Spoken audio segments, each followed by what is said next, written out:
I'm checking for sound, so. Okay? There we go.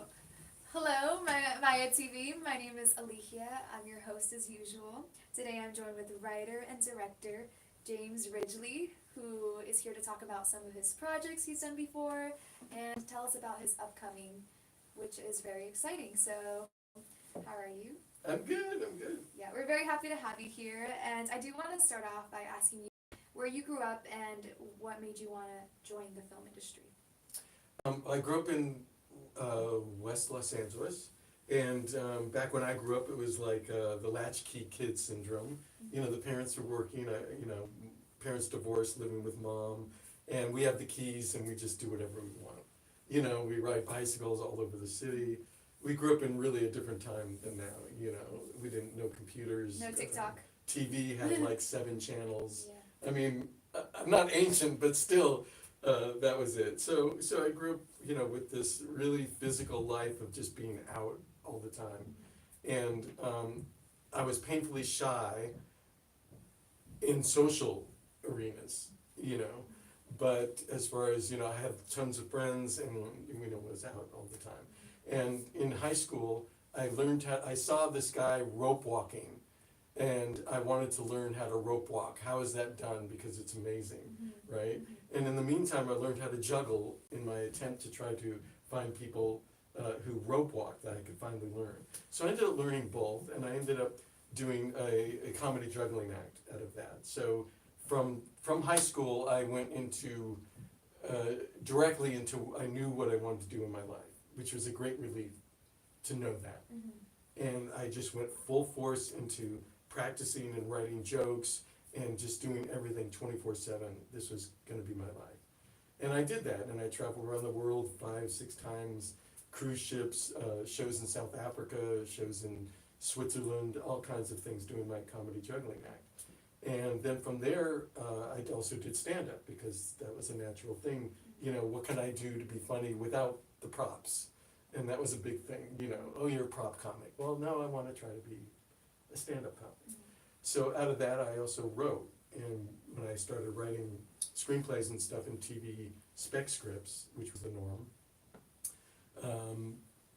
I found I couldn't sell anything. You know, you write, I mean, it was no internet. We were still just trying to contact people, and anyway, it was crazy. So I had a couple of close calls, and in the meantime, I went to film school because I thought I could make my own films if I can't sell a screenplay. And this was, you know, over 30 years ago that I wanted to do this. And out of film school, I ended up with a career in sound because that was like, I love the sound teacher.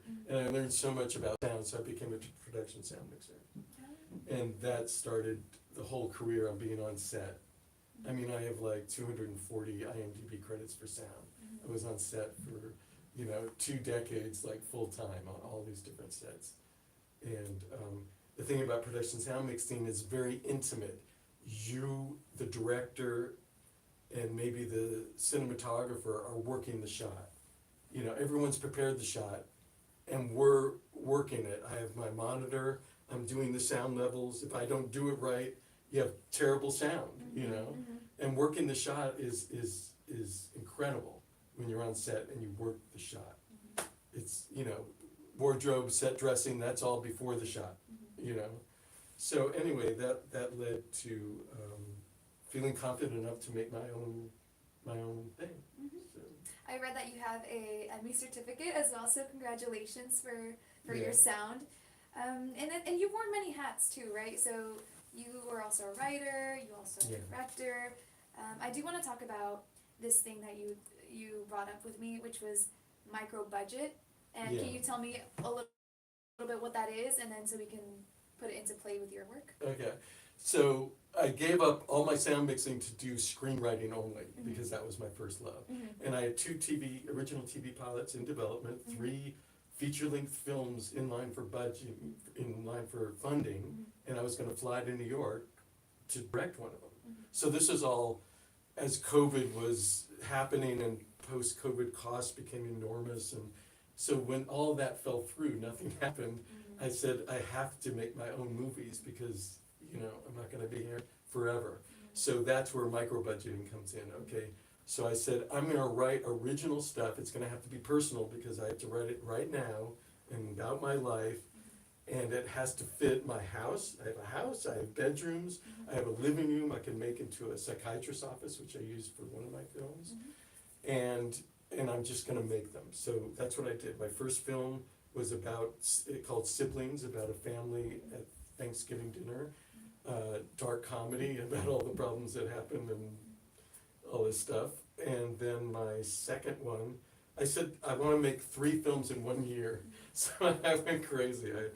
The second one I wrote had more exterior scenes, but it was again personal. It was about me and my son, who's on the autism spectrum. So he's very high functioning, but I used things that happened in our lives for the script, and that's called a natural disorder of things. Yeah. We'll get to that one in Yeah. just a second because I do want to talk about that. Before this, some of these projects that you were doing leading up to your your feature films that you were doing, the first, second, and third one that you're on right now, right? You were also doing some work with like documentaries and stuff too, right? Yeah, I mean, I did my own documentary, a short, which opened up at a film festival that opening night, which was really tremendous because we didn't do the whole festival circuit, but we got this one big one, and it was really cool. Yeah. But then nothing happened. I didn't do anything else. But it's really important because you all these projects led to the one that you've done, right? Right. Like I used to direct theater back in the day, and I have a director's award for a play I did and stuff like that. Because in a natural disorder of things, I don't know if it's gonna pick it up, but you did so many things on this project, right? You wrote it. So micro budget means you have to. I had 25 hats on set, and I also edited it, and I had a camera, a DP, and a camera assistant. I mean, that was basically it, and me, and I had a boom op. So I did the sound mixing. I had my boom op, and everyone else picked up. I mean, I did lights when I could. I got the food. I did almost everything. Yeah. How was it getting locations for this shoot with micro budgeting and with your idea of what you wanted to show? Yeah, so I had a supermarket scene that was hugely important, and someone who helped me with casting early, I did get some help, had a good friend who had a little mini market. So we did that, like ultra cheap. So I got that for 3 hours one night starting at midnight. So I had to, it was a night shoot, it was a night scene, so we did it at midnight until 3 a.m., And then I stole another location to do this outside thing, and then I needed horses. And I had a connection with this woman who is great, and she had a nonprofit having to do with autism, which I didn't even know about when I actually booked it and used her. I found out later, And so I got that ultra cheap. I bargained and said, I'm this poor guy trying to do this important film, right? And jumpstart a career. Yeah. So with this film, obviously there's budget, that's a big struggle on it sometimes. But what else did you find challenging about this film in particular? Because you said it's so personal to you, right? Yeah, what was challenging was to keep the actors. One of my bigger influences is an actor and an acting coach named John Sarno. So I went to him. I was really young. I was like 18 or 19, and I was the shy kid. And I did this. I had done acting classes before, but this was a professional acting class. And I watched him work. We would come in and do a scene, and I saw, dozens and dozens of scenes. And then he would stop it, and he would work with the actors, and he would make the scenes evolve into something that was amazing, brilliant sometimes. And I had my eye on John Sarno to learn what is he doing that is making this happen. And that's what I try to bring when I'm directing. I don't allow an actor to get by with something that I feel is false or didn't, hit the mark in some way. And that's what I try to do. That's always in my head. I hope the biggest thing is to have trust with the actor that I'm not gonna leave them with a bad take. You know, like we can't move on until we get something that I know will work for the film. Yeah, I was gonna ask you, are you one of those directors that does take after take after take, or if you get it on the first, you're like, okay, move on next? Well, I'm the guy who wants two cameras, and I'm the guy who will stop when there's a false moment, and will work that line or that part of it, 3 or 4 or 5 lines, and we'll work it over and over again while camera's rolling. So I'll have a 10-minute, a 20-minute take, I don't care, because I have to get this moment. So you don't cut right away. No, you God, wait, no. You wait, yeah. You know how much time it takes? Yeah. Yeah, so if time to allow it, You you know, can do roll so sound, many. but get the slate, you know, Yeah. slate one camera, slate the other camera, it's like, Oh, that's amazing. For the actual script, how long did it take you to write? Since these two both were personal and I'm used to writing quick, they probably took me a month or so for a first draft, and then the rewriting usually takes at least a month, maybe longer, and then as I'm getting into production, I'm going to be really looking at it again to do, you know, I mean, I might go through 5 drafts by the time, you know, I'm ready to cast and get going, and then in the time that it takes to pre-produce or whatever, pre-production, which I'm doing myself anyway, I might do some tweaking and rewriting. Did you find any changes while you were filming? Did you change, you know, allow your actors to ad-lib, or do you like to stick to the script?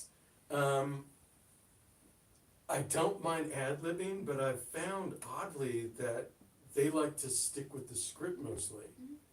I mean, I thought I was gonna do a whole film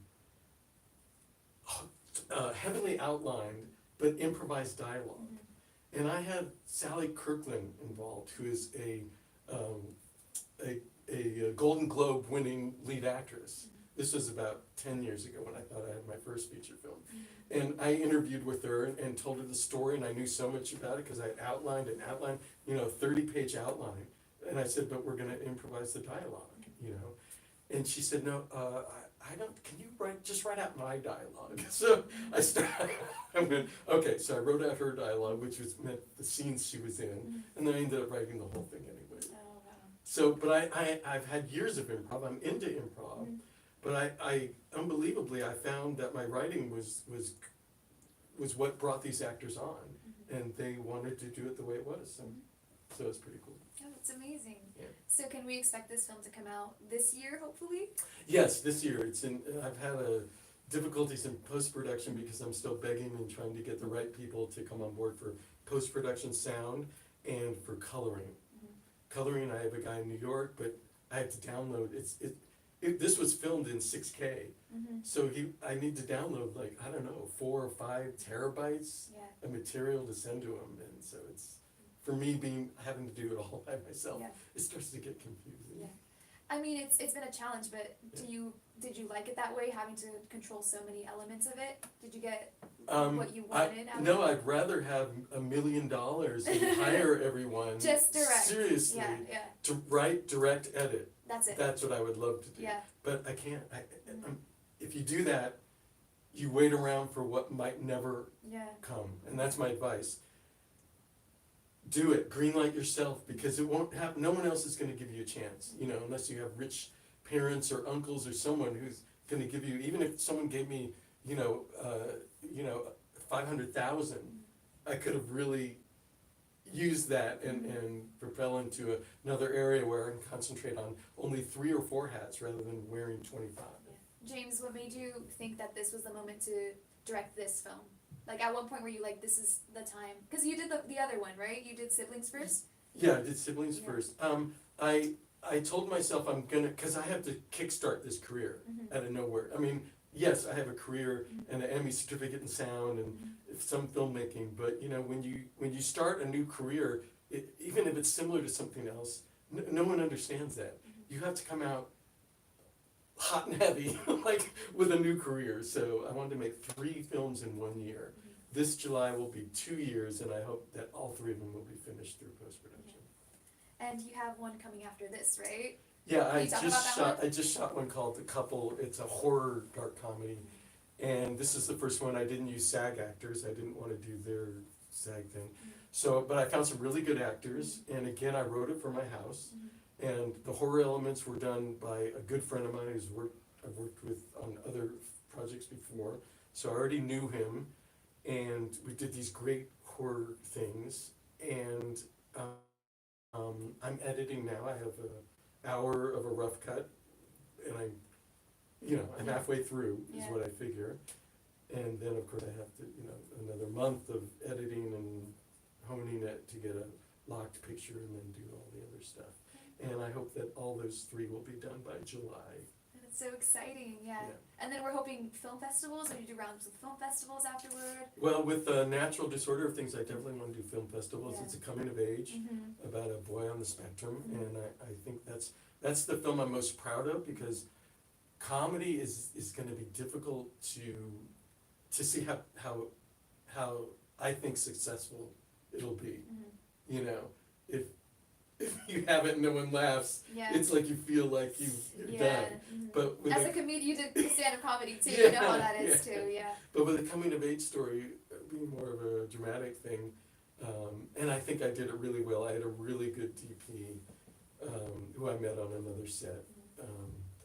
Jan Uto just did an amazing job, and so I'm really, really excited about getting that out there. That will be my signature, even though I'm a full-fledged comedy. No, it's amazing, and it's incredible that you put this together yourself, and you've done so much. You're going to be so proud when it does well. Okay, so do you have any advice for any young filmmakers or actors or writers or song mixers who maybe want to follow in your footsteps? There's something called, imposter syndrome. And believe me, that's gonna haunt you your whole life, because, not your whole life, but in the beginning, I know so many people who are like, well, I wrote this script, but I've never been on set, and I don't know, I wanna direct it, and like, my heart goes out to that person, but it's like, my 20 or 22 years on set made me be able to wear all the hats and do everything I do without it being some major problem. Like the last one we just did, I had a DP who did her 5 hats she wore. You were like 25. And I do everything else. I had one person sit my dog so it wouldn't bark, basically, and we did everything. 2-camera shoot. So here's the thing: get on set any way you can, because you're going to see how it runs, and you're going to feel less an imposter than you would if you've never been on a set. That is a guaranteed education, for one thing. The other thing is also watch what career you get into. I got into a production sound mixing career, which I loved, and it taught me a lot. But the thing is, what if I didn't do that and stuck to writing, directing? Would I be doing my first films now, or would I have done them 25, 30 years ago? I don't know. But it led you here. you're like, now you can do so many things on this film, and it's all yours. So, yeah. I'm happy about that. So congratulations on those projects, and we hope it goes well. I think we covered your main projects, right? Yes. Okay. Yes. Where can we find you, your production, your website? Yeah, jamesridgleyfilms.com, Ridgley. And I'm gonna be in pre-production and crowdfunding for a new horror film called The Shed, which is again a personal story about a older man like me, who has to make a decision in life. And anyway, it's a big Sounds decision. terrifying. And there's a monster involved. So The Shed.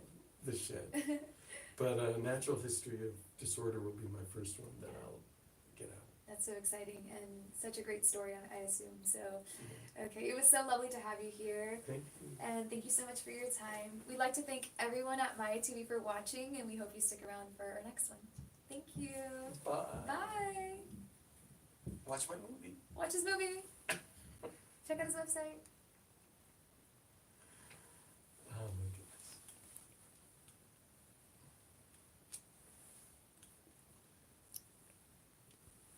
You good? Are you still watching? Yeah.